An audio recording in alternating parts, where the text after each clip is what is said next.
तो हेलो बच्चों, और आप लोग कैसे हैं? आई होप आप लोग अच्छे होंगे, बढ़िया होंगे।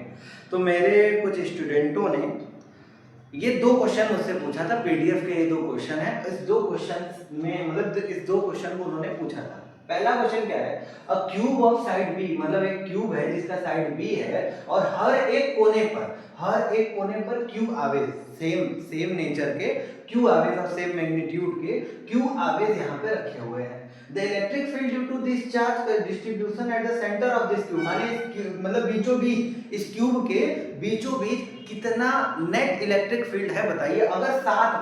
अगर सात कोनों पर आपके आवेश रखे हुए हैं तब। अच्छा एक बात बताओ, अगर हर एक कोने पर आवेश रखा होता, यहाँ यहाँ यहाँ, हालांकि क्यूबॉइड है लेकिन फिर भी समझा सकते हैं, यहाँ यहाँ यहाँ यहाँ हर एक कोने पर रखा होता तो सेंटर में कितना आवेश होता, सेंटर में कितना इलेक्ट्रिक फील्ड होता? जीरो होता। क्यों? क्योंकि देखो इस वाले कोने पर देखो, सेंटर में बताना है, सेंटर में इस वाले कोने पर रखे आवेश के कारण जो इलेक्ट्रिक फील्ड होगा इधर होगा, और इस वाले इसके जस्ट विपरीत कोना पे इस वाले पे रखे हुए आवेश के कारण सेंटर पे जो इलेक्ट्रिक फील्ड होगा इसके विपरीत होगा। तो कोने वाला, एक कोने वाला देखो, एक कोने वाले के कारण इधर, दूसरे वाले कोने के कारण इधर, तो नेट इलेक्ट्रिक फील्ड कितना होगा? जीरो हो जाएगा कि नहीं दोनों के कारण। उसी तरह इन दोनों के कारण भी जीरो, उसी तरह इन दोनों सबने के कारण जीरो हो जाएगा कि नहीं? अरे बोल मेरे भाई, हो जाएगा ना। हाँ, उसी तरह देखो, जैसे यहाँ देखो इन दोनों के कारण सेंटर पे देखो, सेंटर यहाँ बीच में, इन दोनों के कारण यहाँ सेंटर पे इलेक्ट्रिक फील्ड कितना होगा? जीरो होगा। इन दोनों के कारण देखो, इसके और इसके कारण देखो, इन दोनों के कारण सेंटर पे इलेक्ट्रिक फील्ड जीरो, इस दोनों के कारण सेंटर पे इलेक्ट्रिक फील्ड जीरो, और इन दोनों के कारण भी सेंटर पे इलेक्ट्रिक फील्ड जीरो। बचा क्या? इन दोनों के कारण देखो, ये और ये दिख रहा है ना, समझ में आ रहा है ना? इन दोनों के कारण, इसके और इसके, देखो बाकी सब के कारण तो जीरो हो जाएगा, बचेगा एक ये वाला और एक ये वाला, यही दोनों बचेगा ना। अच्छा सोचो, अगर यहाँ पे भी आवेश होता, अगर यहाँ पे तो आवेश है ये, तो इसके कारण यहाँ पे इलेक्ट्रिक फील्ड किधर होगा? इधर होगा। बोलो, इसके कारण इलेक्ट्रिक फील्ड इधर होगा, इधर। अगर यहाँ पे भी आवेश होता तो इसके कारण इलेक्ट्रिक फील्ड इधर ऊपर की ओर होता, ऊपर की ओर इधर। देखो इसके कारण इलेक्ट्रिक फील्ड इधर, इसके कारण इलेक्ट्रिक फील्ड इधर। अरे बोलो भाई, होगा ना? इसके कारण देखो, इसके कारण यहाँ वाले कोने कारण इलेक्ट्रिक फील्ड इधर, यहाँ वाले के कारण इलेक्ट्रिक फील्ड इधर। बोलो समझ रहे हो ना? तो इलेक्ट्रिक फील्ड, अब देखो दोनों आपस में क्या होते? बराबर होते। तो मान लो ये सातवां है, ये सातवां वाला आवेश है, और मान लो ये पहला वाला आवेश है, तो इसके कारण इलेक्ट्रिक फील्ड इधर होगा E1 ऊपर की ओर, और इसके कारण केंद्र पर माने सेंटर पर इलेक्ट्रिक फील्ड इधर होगा नीचे की ओर, माने E7। अच्छा, दोनों आपस में बराबर हो, देखो ये इधर है ये इधर है, तो दोनों आपस में बराबर होंगे ना, तो क्या बोलोगे? E1 जो होगा ये वाला E1 जो होगा ऊपर की ओर बराबर होगा E7 के। अरे बोलो होगा ना भाई, इसके कारण इधर इलेक्ट्रिक फील्ड, इसके कारण इधर इलेक्ट्रिक फील्ड, माने अच्छा ऐसे समझ लो, सबके कारण इलेक्ट्रिक फील्ड जीरो हो जा रहा है, और जो सातवां वाला बच रहा है, सातवां वाले के कारण सेंटर पे इलेक्ट्रिक फील्ड तो इधर हो रहा है। बोलो हो रहा है ना? तो इसका मान E1 बराबर E7। तो अगर यहाँ आवेश होता तो उसके कारण इलेक्ट्रिक फील्ड किधर होता? इधर होता, और ये दोनों बराबर होने चाहिए तभी ना नेट जीरो होगा बीच में। अरे बोलो, नेट जीरो मतलब अगर बीच में ये दोनों आपस में बराबर हो जाते तो नेट इलेक्ट्रिक फील्ड बीच में कितना हो जाता? जीरो। हमें कह रहा है कि यहाँ पर कितना आवेश होगा, तो यार यहाँ पे उतने आवेश होगा जितना इसके, मतलब जितना इसके कारण यहाँ पे इलेक्ट्रिक फील्ड होगा, ऐसे कह लो, इसके कारण यहाँ पे इलेक्ट्रिक फील्ड उतने होगा जितना इसके कारण होगा।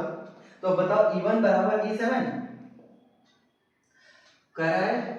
द इलेक्ट्रिक फील्ड, अरे मेरे भाई सिंपल इलेक्ट्रिक फील्ड पूछ रहा है ना, तो इसके कारण इलेक्ट्रिक फील्ड जीरो, इन दोनों के कारण इलेक्ट्रिक फील्ड जीरो, इन दोनों के कारण इलेक्ट्रिक फील्ड जीरो, इन दोनों के कारण इलेक्ट्रिक फील्ड जीरो, बचा ये ना, इसके कारण यहाँ पे इलेक्ट्रिक फील्ड, छोड़ो छोड़ो छोड़ो छोड़ो छोड़ो छोड़ो छोड़ो छोड़ो, हम ध्यान नहीं दिए क्वेश्चन, हम सोचे कुछ और क्वेश्चन है। सॉरी सॉरी सॉरी, मैं भी बच्चा हूँ, बच्चे की जान लो क्या। इधर देखो, सतवा यहाँ पे इलेक्ट्रिक फील्ड पूछ रहा है, देखो यहाँ पे इलेक्ट्रिक फील्ड पूछ रहा है, तो देखो इन दोनों के कारण जीरो, ठीक है, इन दोनों के कारण जीरो, इन दोनों के कारण भी जीरो, बचा यही ना। तो इसके कारण यहाँ पे इलेक्ट्रिक फील्ड किधर होगा? इधर होगा कि नहीं?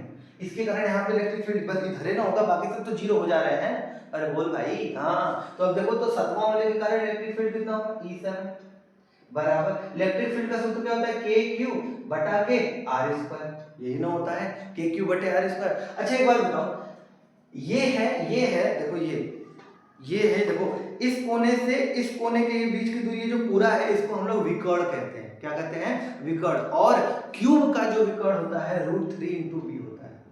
क्यू का जो विकर्ण होता है √3 इंटू बी होता है, लेकिन हमें बीच में चाहिए ना, बीच में चाहिए, बीच में आधा चाहिए, आधा। तो पूरा होता है √3/2, तो आधा कितना होगा, 2 का भाग लगा देंगे। तो ये दूरी देखो क्या हो जाएगा, के क्यू बटा के यहाँ पे √3/2 इंटू बी का होल स्क्वायर। अब ध्यान देना, देखो 2 का स्क्वायर करोगे तो 4, और 4 ऊपर चला जाएगा तो कितना होगा, 4 के क्यू बटा के, अब √3 बी का स्क्वायर करोगे तो कितना हो जाएगा, देखो √3 का स्क्वायर करोगे तो 3, बी का स्क्वायर करो तो बी स्क्वायर। तो क्या है आंसर, पहला वाला 4kb 3b²। बोलो आया समझ में, आया ना।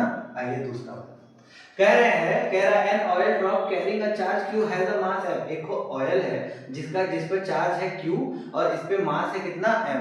जब इसको फ्रीली छोड़ा जा रहा है, तो ये v वेलोसिटी से नीचे आ रहा है। v टर्मिनल वेलोसिटी, देखो ये केस 1 है, केस 2 है ना, अभी केस 1 का बात कर रहा हूँ। ये इसको फ्रीली मैं नीचे छोड़ रहा हूँ तो ये नीचे आ रहा है भार बल mg से, और कितने वेलोसिटी से आ रहा है, v वेलोसिटी से। अब तुम ही सोचो, जब मैं तुम्हें इसे छत पे से ले जाऊं, इसे ढकेल दूं, तो क्या होगा, तुम नीचे आओगे और हवा किधर लगेगा, हवा तुम्हें रोकेगा ना ऊपर की दिशा में बल लगाकर। तो देखो mg नीचे की ओर और ऊपर की ओर देखो विस्कस ड्रैग माने हवा का ड्रैग ऊपर की ओर लगेगा, और दोनों आपस में क्या होंगे, बराबर, जितना ऊपर बल उतना नीचे बल। तो दोनों आपस में क्या होगा, बराबर, FD बराबर mg। बोलो होगा कि नहीं, होगा ना मेरे भाई। FD है, हाँ, mg और FD दोनों आपस में बराबर होगा, तो देखो दोनों आपस में बराबर होंगे। ये केस नंबर 1 था। अब आते हैं केस नंबर 2। ये देखो केस नंबर 2 क्या है, अब कह रहा है कि इसको कितना इलेक्ट्रिक फील्ड दे दें कि ये ऊपर की दिशा में भागे, कि इसको इस ऑयल को जिस पे चार्ज Q है, इसको कितना इलेक्ट्रिक फील्ड दे दें तो ये कहां भागे, ऊपर भागे। तो अगर ये ऊपर भागे तो इस पे ऊपर की ओर बल लगना चाहिए, तो इलेक्ट्रिक फील्ड किधर लगाओगे, ऊपर डायरेक्शन में। इलेक्ट्रिक फील्ड किधर लगा है, ऊपर। इलेक्ट्रिक फील्ड ऊपर लगा है तो देखो ऊपर ही भागा, तो ऊपर बल लगेगा इलेक्ट्रिक फील्ड के कारण। अब तुम सोचो, अगर तुम अब ऊपर भागोगे तो तुम्हारा भार बल तो नीचे लगेगा। अरे मेरे भाई, तुम ऊपर भागोगे, जैसे देखो ये पेन है, ये ऊपर जब भागेगा, ऊपर भागेगा तो नीचे की ओर क्या लगेगा, भार बल इसका नीचे की ओर, और जब ये ऊपर भागेगा तो हवा इस पे किधर बल लगाएगा, नीचे की ओर ना। तो अब ड्रैग भी किधर लगेगा, नीचे की ओर, और इलेक्ट्रिक फील्ड किधर लग रहा है, ऊपर। तो ऊपर इन द एयर, अरे हाँ, इधर ऊपर बल लग रहा है कितना, Fv, जिसको हम लोग इलेक्ट्रिक बल कहेंगे, विद्युत बल। और नीचे 2 ठो बल लग रहा है, कौन mg और Fd, नीचे 2 ठो बल लग रहा है, और दोनों आपस में क्या होंगे, बराबर। तो देखो ऊपर Fe बराबर mg प्लस Fd, ठीक है, और Fe बराबर mg प्लस Fd का मान कितना है, mg। और बताओ Fe बराबर क्या होता है, Q इंटू E, तो यहाँ हो जाएगा Q इंटू E बराबर 2mg, और E बराबर क्या हो जाएगा, 2mg बटा के Q, यही का तो मान निकालना था। बधाई हो, आंसर आ गया। आई होप आपको समझ में आया होगा। तब तक के लिए मिलते हैं आगे वीडियो में। Thank you for watching.